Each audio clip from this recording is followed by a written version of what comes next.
Hi, and welcome to the first of what is to be many policy talks for the Manifesto project. Today, I don't know if you've seen in the news, but Danny Kruger has announced his blueprint for civil service reform. And as you might suspect, I'm not the most impressed. Danny Kruger was billed as the great intellect who was going to give substance to reform's policy agenda. But what we get from him today is libertarian Tory slop, basically. And if you read through what he's written, it looks superficially plausible stuff based on the general view that the civil service is too big, needs rationalising, bring back down to size and made efficient. Well, I've always had a problem with this idea of efficient government, or government being efficient just because it is small. Because if it's not doing the things that it's supposed to do, then the externalities of not enforcing things are costs that are borne out by me and you.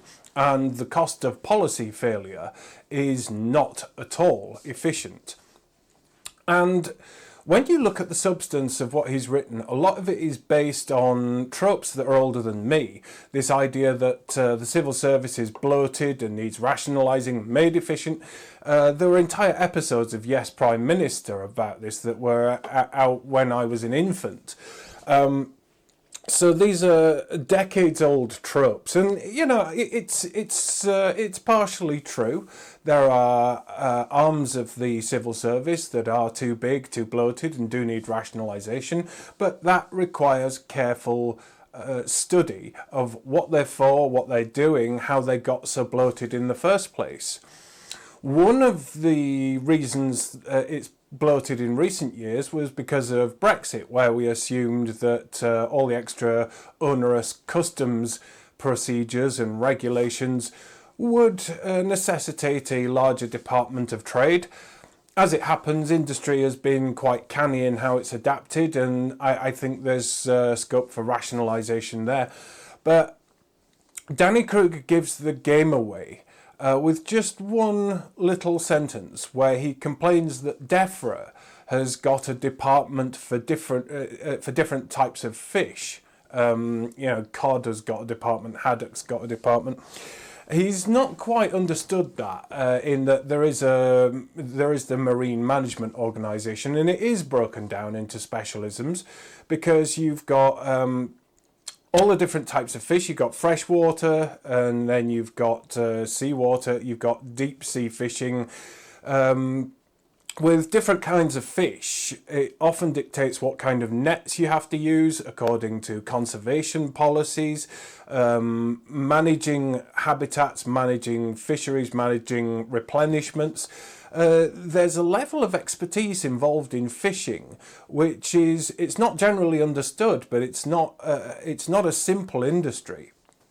And approaching civil service reform from this angle, saying, oh, we just don't like the shape of it, is neglecting to look at the function of it. And form should be defined by function, not some ideological notion of how big you think government should be.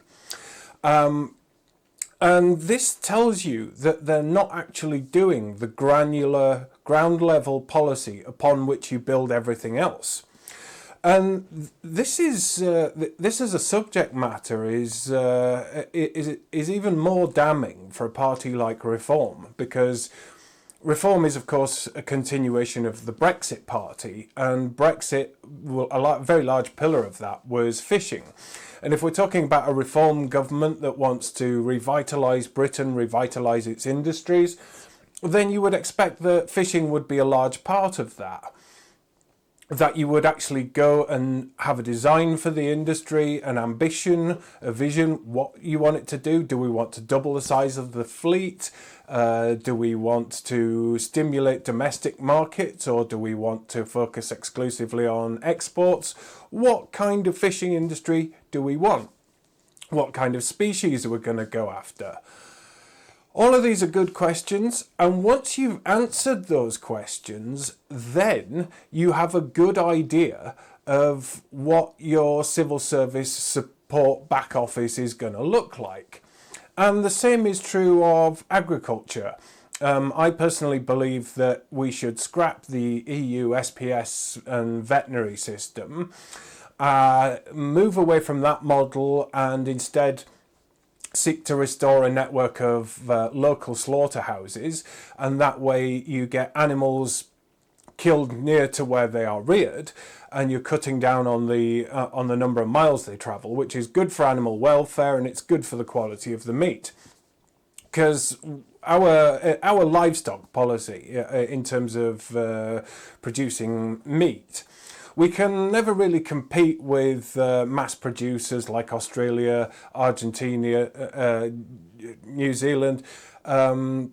We can't compete on price, but we can compete on quality and animal welfare standards, and there is a global market for that.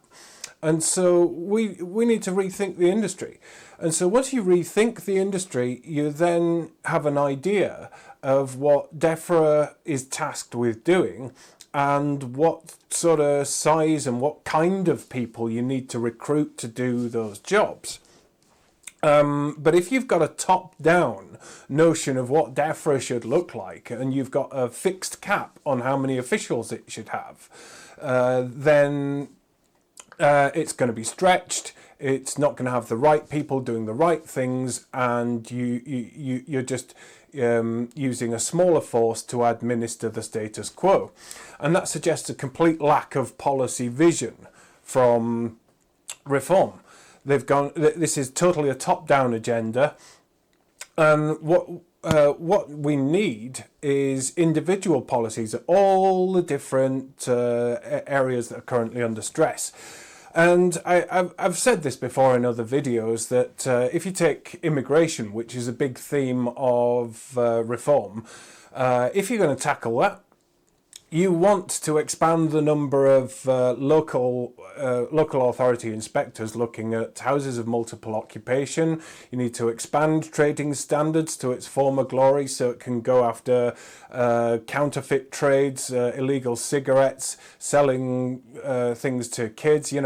Once you start doing that regular beat policing and enforcement, you start to uncover the illegal immigration that sustains it. So you're then, on a national level, you're going to want to look at the Border Force, the Home Office, the National Crime Agency, perhaps even beef up the NCA and turn it into a national FBI. There's a lot of work that's got to be done. And that is going to necessitate bigger government, more officials in some areas. Whereas you might, as I say, look at the Department of Trade, say, right, we don't need all these negotiators, we don't need all of these customs people, we don't need all of those. You would need to look at what your priorities for government are. And if your priority is just to reduce the overall headcount, you're not thinking of what you expect government to do. And if you as a political party are not thinking about what you expect government to do, what are you even in politics for? So any idea that Danny Kruger is going to give reform any extra additional intellectual heft is for the birds, because it's more of the same age-old Tory shtick, rather than what are we actually going to do with power. And there's a rich seam of things to talk about here. Certainly there's this restorationist agenda this has been floating around. Again, top-down, ideological, sweeping gestures. Oh, we're going to have a great repeal bill. We've heard talk of a big, beautiful bill. When you could probably do the same job with precision amendments that don't get the media's backup, that slide under the radar, no real fuss, small stuff that has a large impact that nobody's going to really object to. But you can only really do that if you've done careful study of what's going wrong and where, But we're not getting that from reform. We're just getting this ideological, oh, we'll go and repeal the Equality Act and we'll repeal this and replace it with what? Think of the political storm and how much political capital you will have to spend in order to do these repeals of things that people do actually value. And there's some of this stuff that we can't row back on. So you want to actually look at it and go, actually, do we need to repeal this or do we just need to fix it? And if you're going to fix it, then like a mechanic or a surgeon, you need to have a working knowledge of what you're working on, look at where it's going wrong and fix the squeaky wheel or the malfunctioning valve or whatever. And you get the patient back up to health, or you get the car back on the road. Being in government is a lot like that. But if you're coming in with sweeping gestures, oh, we're going to do this, we're going to do that, you're not thinking about the day-to-day realities of implementation and second-order consequences. And as we have seen countless times when governments don't think about second-order consequences, particularly Mrs. Rachel Reeves, then you have a disaster on your hands. So I don't think that there's much reason to be hopeful that reform is going to do any better, simply because they're not doing the thinking. Anyway, that's enough from me for the moment. Thank you for listening. I'll catch you again soon.